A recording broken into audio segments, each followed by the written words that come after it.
Liverpool to Portsmouth, yeah, that chorus got the crowd screaming.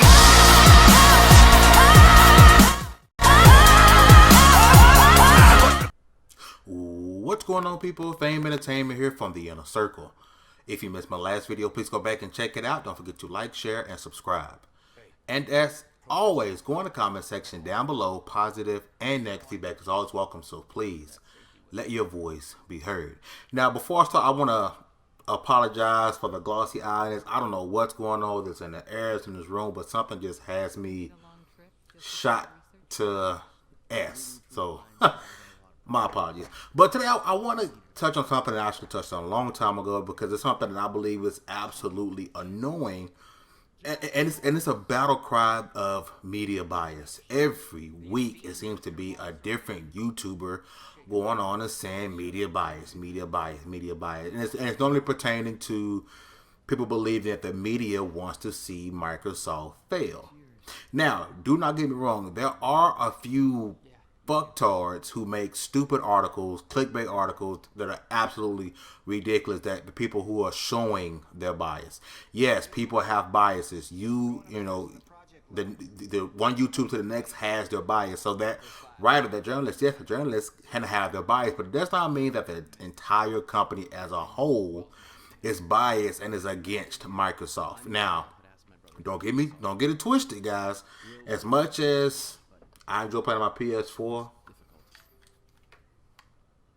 this is my preferred console.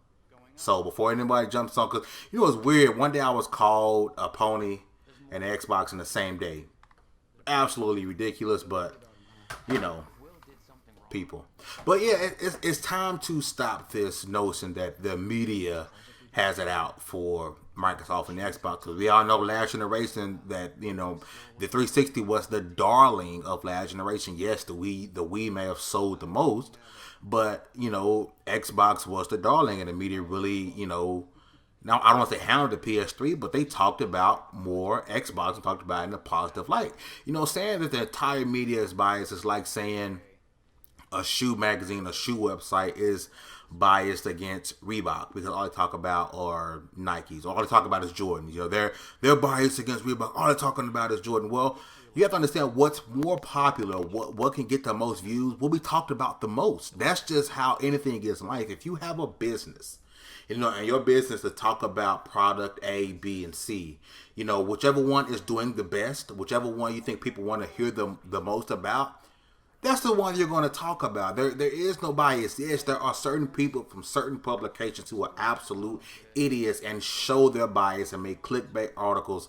You know, I remember, you know, there was a writer from, I could be wrong, don't quote me here, I think it was either Eurogamer, I don't remember, had to come out and apologize for the crap he said about Quantum Break, because after he actually played it, he realized he sounded like an idiot. You know, people do these things, but to come out and every week and people just following a trend, oh, my buddy here said the media is biased. You know what? I'm going to make a video and say the media is biased against Xbox. Like I said, my preference. This is my preference. If anybody knows games with me, knows I game on my Xbox more than anything else. Because I know someone's going to comment in the comment section and call me a pony or whatnot. But yeah, man, this is a trend in 2016 that has to stop. I may even make a video about gaming. Idiot, stupid gaming trends in 2016 or 2015 that began, that needs to stop. And crying media bias is one of them. And if you're doing it for attention, you know, for clickbait and for views, you're just as bad as the publication that does that you're crying about. This is Fame Entertainment from the Inner Circle. You guys have a great one, and I'm out. Yeah.